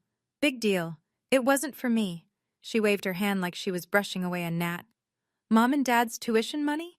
They owed me that for all the years I had to be the perfect one while you were draining them dry." My chest tightened.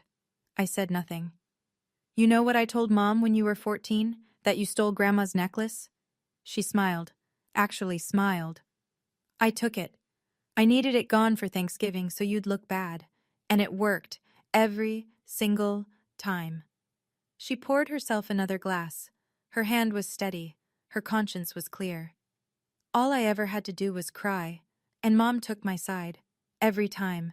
You were always so easy to push out of the way, Cass. You never fought back. You just took it." Under the table, my hands were trembling. My jaw ached from clenching. But I kept my face still. I kept my breathing even, because the phone on the bookshelf was catching every syllable. And Brianna wasn't done. The wine had peeled away the last layer. "Dad's retirement account?" Brianna tilted her glass, watching the light refract through the wine like she was admiring a jewel. "I've taken about 40 grand over the last 4 years. Small amounts. They'll never figure it out. They think the market crashed." She laughed. A short, bright, careless sound. "And Grandma?" I asked. My voice was steady. Barely. Brianna leaned forward, elbows on the table. "Why do you think I've been visiting her, Cass? She's rewriting her will. I'll make sure my name is the only one that matters." She held my gaze, and then she said the thing that sealed everything. "And you? You'll get nothing, just like always." She set her glass down gently. "Because in this family, I'm the daughter. You're the bill. You're the bill, not the burden. The bill, like I was a debt they'd never wanted to pay." Brianna yawned 15 minutes later and fell asleep on my couch with her shoes still on. I pulled a blanket over her because even then, even after all of that, she was still my sister. and I didn't know what else to do with that. Then I went to the kitchen. I sat in the dark. I picked up my phone and stopped the recording. 14 minutes and 22 seconds. I didn't cry. I wanted to. But something had shifted in me, something tectonic and irreversible, and crying felt like going backward. I played the recording once from the beginning, just to make sure it was clear. Brianna's voice came through the speaker, sharp and certain. You were always so easy to push out of the way. 14 minutes. That's all it took for 22 years of lies to collapse into a file on my phone. The question was no longer if, it was when and where. Now I'm going to pause here for just a second because I need to ask you something. If you were me, sitting alone in that dark kitchen with 14 minutes of truth on your phone, would you play it privately for your parents? Or would you wait for the one moment when the truth couldn't be swept under the rug? Drop a 1 in the comments for tell the parents, or a 2 for wait for the reunion. And if you're invested in this story, hit that subscribe button, because what comes next is the part I still can't believe happened. Now, back to the story. 2 weeks before the reunion, I made a phone call that changed everything. My Aunt Ruth picked up on the second ring. Ruth Calloway is my mother's younger sister, quieter, sharper, and the only person in the family who ever looked at me like I was a whole person and not a footnote.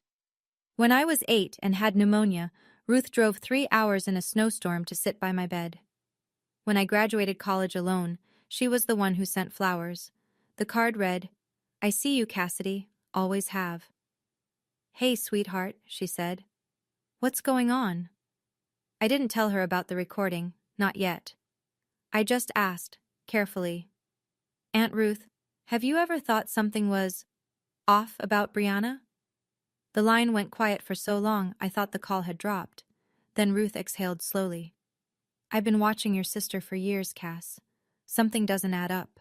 The career stories, the money, the way she handles your parents. But I could never prove anything. She told me she'd tried, once. 3 years ago, she mentioned to Jolene that Brianna's stories about work seemed inconsistent. Jolene's response was immediate and nuclear. She stopped talking to Ruth for 6 months, cut her out of family group texts, told the cousins Ruth was going through something. Your mother will destroy anyone who threatens Brianna's image, Ruth said, including her own sister. I closed my eyes. Aunt Ruth, are you handling the slideshow at the reunion? The projector setup? I'm doing the tech for the family photo montage, yeah, why? If I needed to connect a phone to that projector, would that be possible? Silence again. Then, it's just an HDMI adapter. Cassidy, what are you planning? I might have something the family needs to hear. She paused. I could hear her breathing. I don't know what you have, she said finally, but I trust you. I'll make sure the equipment works. 10 days before the reunion, a handwritten envelope arrived at my apartment. The stationery was cream-colored, the handwriting shaky but deliberate. My grandmother Edith's. She still wrote letters by hand. She said email was for people in a hurry, and she'd earned the right to take her time. My dear Cassidy, the letter read, the reunion is July 19th. I want both my granddaughters there. I want to see your face. Please come. Love, Grandma. I held that letter against my chest like it was something fragile. 20 minutes later, my phone rang. Mom. You got the invitation, Jolene said, not a question.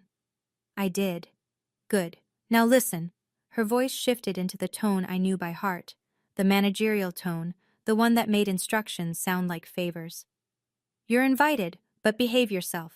Brianna is giving a speech about her nursing career, and your father is saying a few words. Just sit and smile and be grateful you're included. I gripped the phone tighter. I'll be there, Mom. And wear something decent, Cassidy. Last time you looked like you didn't even try.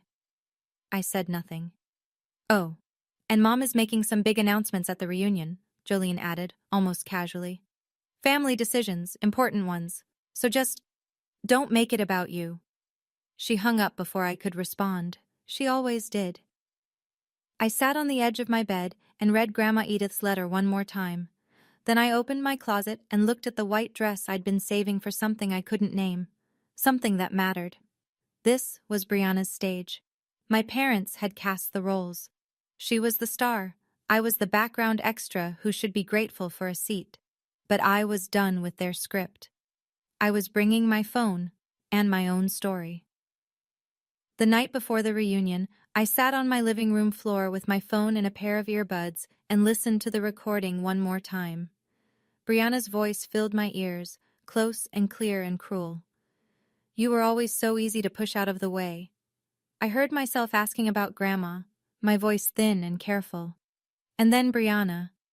You'll get nothing, just like always. My hands were shaking when I pulled the earbuds out. I almost deleted it. I want you to know that. My thumb hovered over the trash icon for 10 full seconds, and every year of conditioning screamed at me to keep the peace, to swallow it, to be the good daughter who never makes trouble. But then I thought about my grandmother's letter. I want to see your face. I thought about my dad's retirement account, bleeding quietly for 4 years. I thought about my 14-year-old self, kneeling on a living room floor, apologizing for a theft she didn't commit. I put the phone in my bag. That evening, I called Aunt Ruth one last time. Is the projector ready? HDMI adapter, external speakers, everything set for the slideshow, she said. Cassidy, whatever you're doing, are you sure? I'm sure. A long pause. Then I'll make sure it works. You just have to plug in. After we hung up, I wrote a letter to my grandmother. Short, honest. I sealed it in an envelope and slipped it into my bag next to the phone. It said, Grandma, I'm sorry if what happens tomorrow hurts you, but you've always taught me that the truth matters more than comfort. I hope you still believe that. I didn't sleep that night, but for the first time in years, I wasn't afraid of what morning would bring. I was ready. The Callaway estate sat on 3 acres of rolling Georgia green, 20 miles outside Atlanta, wrapped in old magnolia trees and a white fence that my grandfather had painted every spring until the year he died. Grandma Edith hosted the family reunion there every 5 years. This one was the biggest. 68 people across 4 generations of Callaways and Thorntons. Long banquet tables draped in white cloth stretched across the back lawn. String lights hung between the magnolias, waiting for dusk. A projector screen stood near the main table, already set up for the family photo slideshow, Aunt Ruth's work. I arrived early. White dress, hair down, phone in my clutch, heart in my throat. Aunt Ruth was adjusting the speaker cables near the projector. When she saw me, she nodded once. Calm, steady. She tilted her head toward the HDMI adapter resting on the edge of the tech table. I understood. The guests filtered in over the next hour. Cousins I hadn't seen in years. Great aunts who pinched my cheeks. Uncle Frank with his booming laugh. Kids chasing each other around the garden chairs. Then Brianna arrived. Red dress, expensive heels, full makeup. She floated through the crowd like a celebrity at a premiere, kissing cheeks, squeezing hands, performing warmth so convincingly I almost believed it myself. She went straight to Grandma Edith and wrapped her in a hug that lasted just long enough for 3 people to photograph it. My parents flanked Brianna like bodyguards. Glenn in his pressed khakis, Jolene in a floral dress, hand on Brianna's shoulder, beaming, the perfect trio. I stood near the back, by the hydrangea bushes, holding a glass of sweet tea I didn't drink. And Grandma Edith, mid-hug with Brianna, looked over her granddaughter's shoulder, found me in the crowd, and gave me a small, sad smile that broke something in my chest. Dinner was served at 6. Fried chicken, collard greens, cornbread, peach cobbler. The Callaway reunion spread hadn't changed in decades. People filled their plates, found their seats, and settled into the kind of warm, loud chaos that big Southern families specialize in. I sat at the far end of the second table. Nobody had assigned seats, but somehow the family geography always pushed me to the perimeter. After dinner, my mother stood up and tapped a fork against her glass. The conversations quieted. Before we do the slideshow, Jolene announced, Brianna has something she'd like to share. Some of you know she's been doing incredible work as a nurse. Bree, honey, come on up. Applause. Warm, encouraging, trusting applause from 68 people who had no reason to doubt. Brianna walked to the front with the ease of someone who'd rehearsed this in the mirror. She took the wireless mic from Ruth's tech table and smiled. the practiced symmetrical smile that had gotten her out of every corner she'd ever been backed into. "Thank you, Mom." She pressed a hand to her chest. "Nursing has been the most rewarding experience of my life. Last month, I helped a patient recover from a stroke. She held my hand and told me I saved her life." People murmured with admiration. Grandma Edith nodded proudly. 5 minutes of pure fiction, delivered flawlessly. When Brianna finished, she got a standing ovation from the front table. My mother was crying, the graceful, single-tear kind she'd perfected at church. Then a great aunt at my table leaned over and patted my arm. "And what do you do, dear?" Before I could answer, my mother's voice cut across the lawn. "Cassidy works in accounting," Jolene said. "Somewhere." Scattered laughter. Brianna smiled into her wineglass. I felt my face burn, but I kept my hands flat on the table. Not yet. The sun was sinking behind the magnolias when my father stood up. Glenn Thornton was not a natural speaker. He was a quiet man who'd spent his life driving trucks, watching ESPN, and agreeing with whatever Jolene told him was true. But tonight, Jolene had given him a script, and he read from a folded piece of paper she'd tucked into his shirt pocket before dinner. "I want to thank everyone for being here," he started. His voice was thin through the mic. This family means everything to us." He paused, looked at Brianna, who sat at the front table next to Grandma Edith. "Jolene and I," he swallowed. "We only have one daughter we're truly proud of." The lawn went still. "Brianna, you are our greatest achievement. Everything you've done, your career, your heart, the way you take care of this family, we couldn't have asked for a better daughter." Applause, not thunderous. There was an awkward undercurrent, a few people glancing around, a cousin shifting in her chair. But enough people clapped to make it feel sanctioned. Nobody looked at me. Nobody needed to. I sat at the back table, 68 people in front of me, my father's words still hanging in the summer air like smoke. "We only have one daughter we're truly proud of." He hadn't misspoken. He hadn't been ambiguous. He had said, in front of every aunt, uncle, cousin, and grandparent in our family, that I didn't count. My grandmother Edith turned slowly in her chair, found me, saw the redness in my eyes. Her brow creased with something I hadn't seen from her in years, alarm. I placed my hand on my clutch, felt the hard edge of my phone through the fabric. 22 years. I stood up. I didn't rush. I didn't storm. I rose from my chair the way you rise when you finally made a decision you've been turning over for weeks. Slowly. Deliberately. Like gravity had changed direction, and standing up was the only thing left that made sense. Heads turned. A few cousins whispered. My mother noticed first. "Cassidy," Jolene's voice was sharp and low. "Sit down. What are you doing?" I didn't answer. I walked between the two banquet tables. 68 faces tracked me like I was crossing a stage. The string lights had come on. The air smelled like peach cobbler and fresh-cut grass, and my heartbeat was so loud I could feel it in my fingertips. Brianna watched me from the front table, her wine glass frozen halfway to her mouth. Confusion first, then suspicion, then something I'd never seen on my sister's face before, a flicker of fear. I reached the tech table. Aunt Ruth stood beside the projector, arms at her sides. She didn't ask a question. She didn't need to. She picked up the HDMI adapter and held it out to me.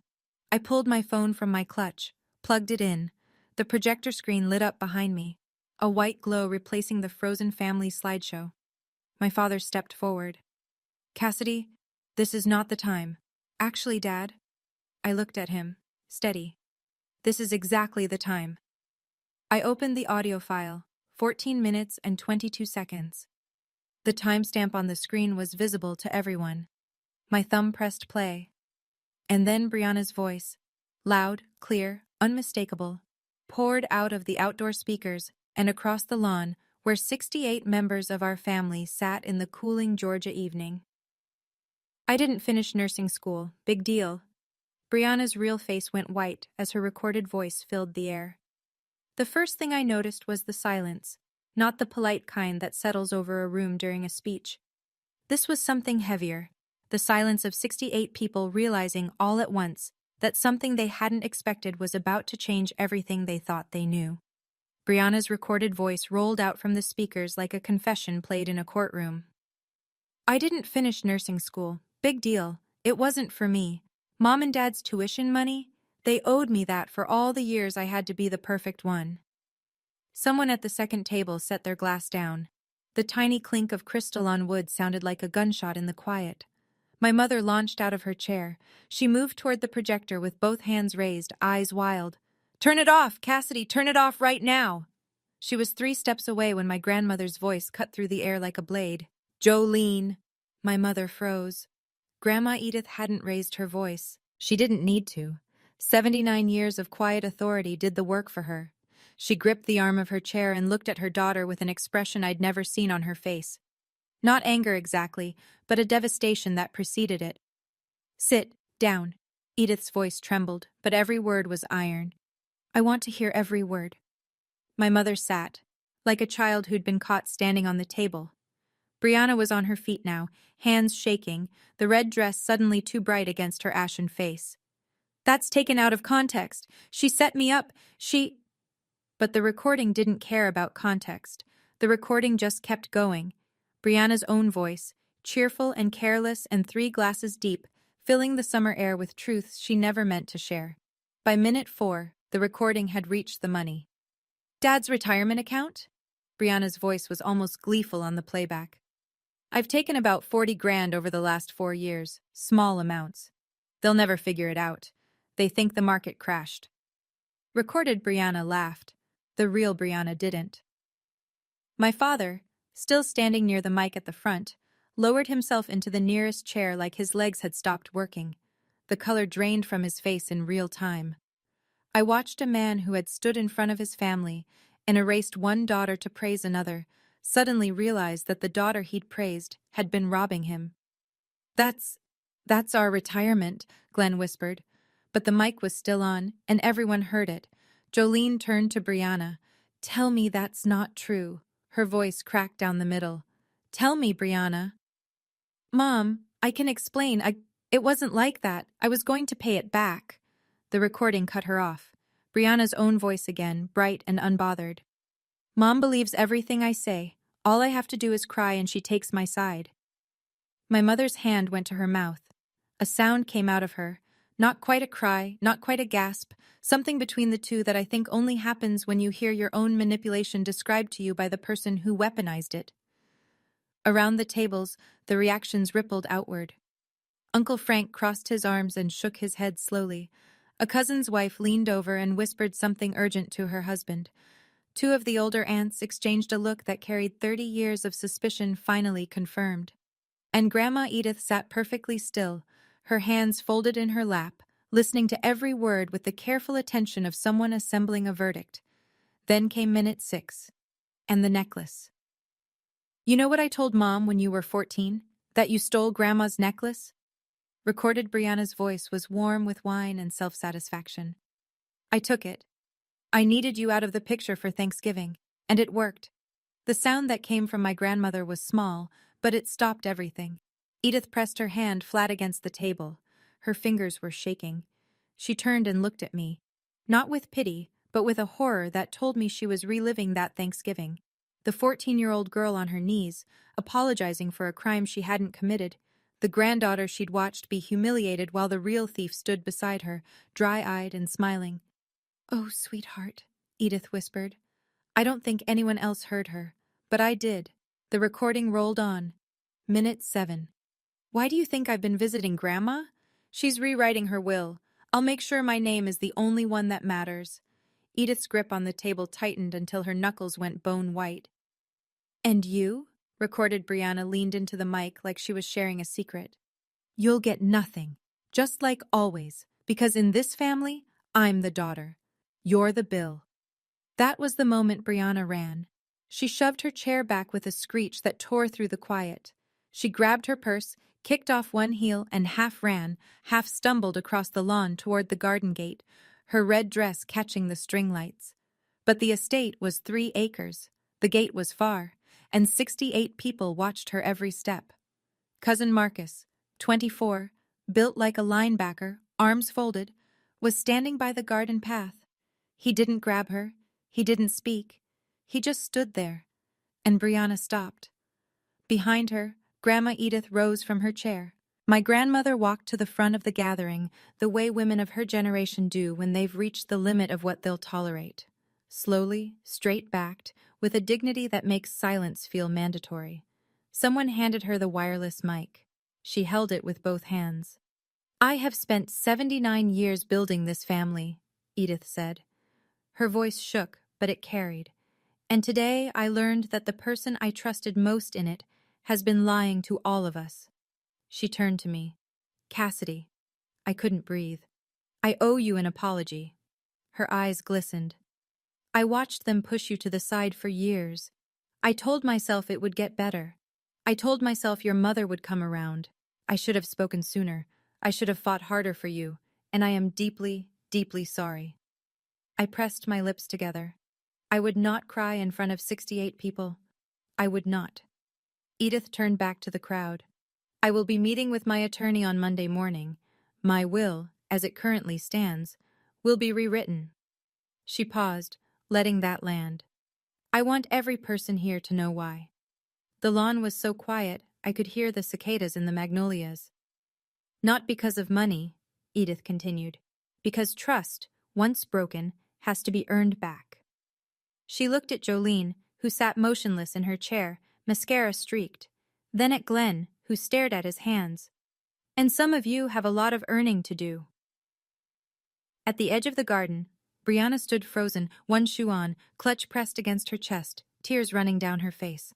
I stood beside the projector, phone still connected, recording ended. I hadn't said a single word since pressing play. I didn't need to. The truth had said everything for me. I want to stop here for a moment, because this part still sits heavy with me. Do you think my grandmother did the right thing? Or was it too much, announcing it like that, in front of everyone? Drop justice in the comments if you think she was right. Drop too far if you think the will conversation should have stayed private. I genuinely want to know what you think, and if you haven't subscribed yet, we're not done. There's still fallout I need to tell you about. Let me keep going. The reunion didn't end, it fractured. After Grandma Edith's announcement, the gathering split like a cell dividing. Nobody left. This was too seismic to walk away from. But the lawn rearranged itself into clusters, each one processing a different piece of what had just happened. The older relatives, Uncle Frank, Aunt Lois, the great aunts who remembered Edith's late husband, gathered around my grandmother like a protective ring. Frank put his hand on Edith's shoulder and said, low but audible, "We're behind you, Edith, whatever you need." A group of younger cousins drifted toward me, not accusing, not celebrating, just present. My cousin Danielle, who I hadn't spoken to in 3 years, touched my elbow. "How long have you known?" she asked. No judgment, just wanting to understand. And Brianna came back. She walked across the lawn with mascara streaked to her jawline and her voice pitched in that exact register she'd used her whole life to escape consequences. "That recording was manipulated," she said to anyone who would listen. "She set me up. She got me drunk. This is entrapment." Most people looked away. A few shook their heads. Then Aunt Ruth spoke. She'd been standing quietly by the projector table the entire time, arms folded, watching. Now she stepped forward. "Brianna," Ruth said, calm as a lake, "I've had my doubts about you for 3 years. I told your mother, and she cut me out of the family for it." She looked around the lawn. The recording just confirmed what I already knew. Jolene, silent until now, turned on me. Her voice was raw. "How could you do this to your family, Cassidy?" I looked at my mother. 22 years of swallowed words sat in my throat. "I didn't do this, Mom. Brianna did. I just stopped hiding it." I found a quiet spot at the edge of the garden, near the stone bench where Grandma used to read to me when I was small enough to sit in her lap. The party noise was behind me. Fragments of urgent conversations, someone's child asking why Aunt Brianna was crying, the clink of dishes being cleared by people who needed something to do with their hands. My father found me there. Glenn stood a few feet away, hands in his pockets looking at the ground. His eyes were swollen. He didn't look like a man who'd just given a speech. He looked like a man who'd just had one given to him. Did I really say that? His voice was hoarse. That we only have one daughter? You said it in front of 68 people, Dad. He winced like I'd touched a burn. Your mother, she wrote those words. She put the paper in my pocket and told me what to say. And you chose to read them. He didn't argue. He didn't deflect. He just stood there, absorbing it, the way a wall absorbs a hit. I'm sorry, Cassidy. His voice broke on my name. I don't know how to fix this. I looked at him for a long time. This man who'd driven trucks for 30 years, who never spoke up at dinner, who let his wife and eldest daughter write the rules while his youngest daughter paid the price. He wasn't a monster. He was something almost worse, a bystander who loved me quietly and never once let that love be loud enough to matter. I'm not asking you to fix it right now, Dad. I said it gently, not because he'd earned gentleness, but because cruelty had never been my language. I'm asking you to stop pretending I don't exist. He cried. I'd never seen my father cry in 28 years. There was no hug, no resolution. Just two people standing in a garden, learning how to start from the wreckage. I was sitting on the porch steps when Grandma Edith came and lowered herself down beside me. She moved carefully. Her hip had been bothering her for months. But she refused my hand and sat on her own terms. For a moment, neither of us spoke. The evening had turned blue-dark. Fireflies blinked over the back lawn where, an hour ago, everything had changed. You held on to that recording, Edith said. Not a question. You could have used it to hurt her weeks ago, but you waited. I almost didn't play it, Grandma. I almost walked out. But you didn't. She reached over and took my hand. Her skin was thin and cool, but her grip was firm. And I'm grateful, because I almost gave everything I have to a liar. I shook my head. I don't need anything from your will, Grandma. That's not why I... Hush. She squeezed my hand. This isn't about what you need. It's about what you deserve, and about what's right. She looked out at the garden where the string lights swayed in the evening breeze. The guests were beginning to leave. Slow, quiet goodbyes instead of the usual boisterous Callaway farewell. I'm meeting my lawyer Monday, she said. Brianna's portion will go into a trust. She can access it when she pays back every cent she stole from your parents and gets honest about her life. Not before. Then she told me something that knocked the breath out of me. I put your name in my will 30 years ago, Cassidy. When you were born. Your mother asked me to remove it when you were 6. She paused. I refused, but I stopped talking about it, to keep the peace. She looked at me with wet eyes. I should never have kept quiet. Quiet is how this family got here.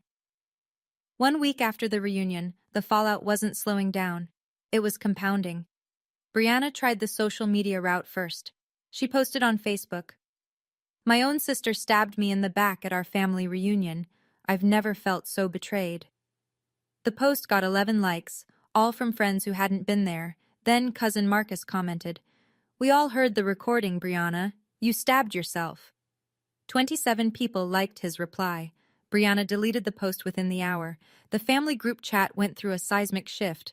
Brianna was removed, not by one person but by a quiet consensus. Danielle simply created a new chat and didn't add her. Nobody objected. My father called me on a Tuesday evening. It was the first time in my life he'd dialed my number without Jolene prompting him. I pulled up the retirement account statements, he said. His voice sounded 10 years older. She took more than we thought.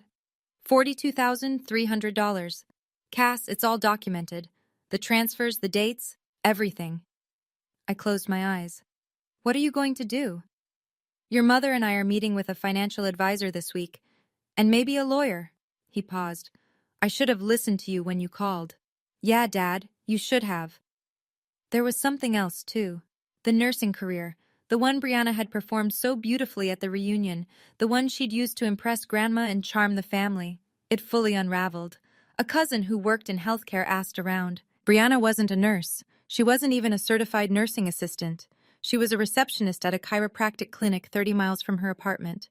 She answered phones and scheduled appointments. She'd been doing it for 6 years. Every story she'd told, every patient she'd saved, fiction, every word. 2 weeks after the reunion, my mother called. I almost didn't pick up. My phone sat on the kitchen counter, vibrating with her name, and I watched it ring twice before I answered. Cassidy? Her voice was small. Smaller than I'd ever heard it. Deflated, like someone had let the air out of the woman who'd controlled our family's narrative for 25 years. I didn't know about the money, she said. Or the necklace. I swear to you I didn't know. I believe you didn't know about those things, Mom. I kept my voice level. But you knew how you treated me. You didn't need a recording to know that. Silence. The kind that stretches until it becomes its own answer. I was so scared when you were born. Her voice cracked. The doctors told us you might not survive the first night. And then you did, and the bills came, and your father and I were drowning. She stopped. Started again. I think I blamed you for something that wasn't your fault, and once I started, I couldn't figure out how to stop. I gripped the phone. Part of me, the 14-year-old girl still kneeling on that living room floor, wanted to hang up.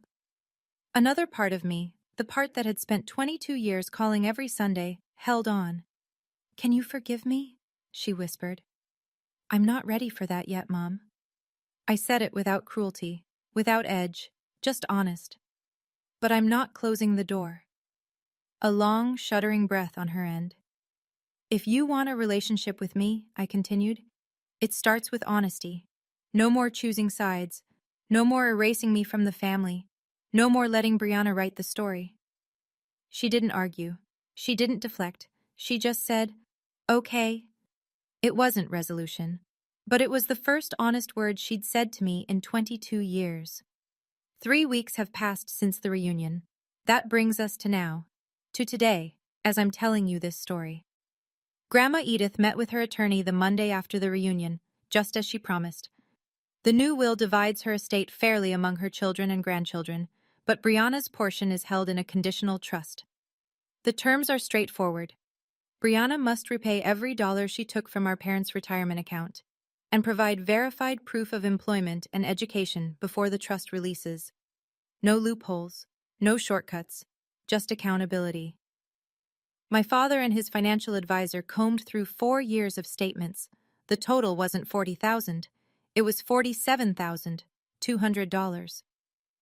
Brianna had been skimming right up until 2 months before the reunion. Glenn and Jolene are consulting a lawyer about their options. They haven't filed anything yet. I think part of them is still in shock. Brianna hasn't spoken to anyone in the family. Her apartment in Augusta is empty. A cousin drove by to check. The word through the family grapevine is that she moved to Nashville to live with her boyfriend. She hasn't returned a single call. As for Aunt Ruth, Grandma Edith invited her back into the family circle the day after the reunion. 3 years of silence, broken by a single phone call. Ruth told me later that Edith said, I should have listened to you. I should have listened to both of you. Last week, I received an email from my grandmother. No formal language, no legal talk, just one line. Come visit me anytime, sweetheart. The guest room is yours. It always was. I read that email 4 times. And unlike my mother's journal entry from 22 years ago, the one that said she wished she'd stopped at 1, these words didn't make me wish they'd change. They were exactly right. It's a Thursday evening. I'm sitting in my apartment, the same kitchen where Brianna drank 3 glasses of Pinot Grigio and dismantled 22 years of her own lies. The wine stain on the table is still there. I haven't cleaned it. I'm not sure why. People keep asking me if I feel guilty, if I regret playing the recording, if I wish I'd handled it differently. Here's my honest answer. I didn't play that recording to destroy my sister. I played it because for 22 years, my family had been telling a story about me that wasn't true, and I was the only person who could change the narrative. Not with anger, not with speeches, just with the truth, played out loud in a space where it couldn't be whispered away. Do I wish it hadn't come to that? Every single day. But I know what would have happened if I'd stayed silent. My grandmother would have left her legacy to a liar.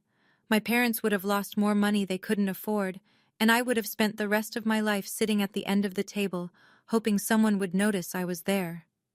I'm done hoping, not in a bitter way, in a free way. I still love my parents. I still love my sister. That's the part people don't understand about setting boundaries. It's not about stopping love. It's about stopping the part where love gets used as a leash. My phone buzzes, a text from my dad. Thinking of you today. 3 words. No apology, no grand gesture. Just acknowledgement that I exist. That I'm his daughter too. It's not perfect. It's not the family I wished for when I was 10 years old, pressing a writing contest certificate against my chest in an empty auditorium. But it's real. And real is enough for now. Last Saturday, I drove to Grandma Edith's estate. The reunion tables were gone. The projector was packed away. The string lights still hung between the magnolias, but they were off now. Just thin, dark wires against the Georgia sky. Grandma was waiting on the porch in her rocking chair, a pitcher of sweet tea sweating on the side table. She waved when she saw my car turn into the driveway, and something about that wave, small, eager, like a kid spotting a friend at school, made my chest ache in the best possible way. I sat beside her. We didn't talk about Brianna. We didn't talk about the recording, or the will, or my mother's phone call. We talked about her garden. The hydrangeas were blooming late this year. We talked about my job. I'd been offered a small raise, and she clapped her hands like I'd won an Oscar. We talked about my cat, Penny, who had learned to open the kitchen cabinet and steal treats. Grandma laughed at that, a real laugh, the kind that crinkled her whole face and made her reach for my arm to steady herself. "Tell me about your life, sweetheart," she said eventually. "The real version, not the one your mother edited." So I did. I told her about my apartment, my morning runs, the book club I'd joined, the friend who taught me to make sourdough. Small things, true things. "You sound happy," she said. "I'm getting there, Grandma." We sat on that porch until the fireflies came out. No drama, no audience, no performance, just a grandmother and her granddaughter catching up on 22 years of conversations they should have had a long time ago. I spent 22 years being their burden. But it turns out the heaviest thing I ever carried wasn't their disappointment. It was my own silence. And I finally put it down. Before I go, here are a few things this whole experience taught me. 1. Silence doesn't keep the peace. It just lets the loudest voice in the room write the story. 2. Protecting someone from the truth isn't love. It's control wearing a nicer outfit. And 3. You don't need anyone's permission to stop being invisible. If any of this hit close to home, if you've ever been the family scapegoat, the overlooked one, the person who kept showing up even when no one saved you a seat, I want you to know you're not alone. Drop a comment and tell me your story. I read every single one, and if you want more stories like this, I've linked a few of my favorites in the description below. Hit subscribe and tap that bell so you don't miss the next one. Thank you for being here. Thank you for listening. It means more than you know.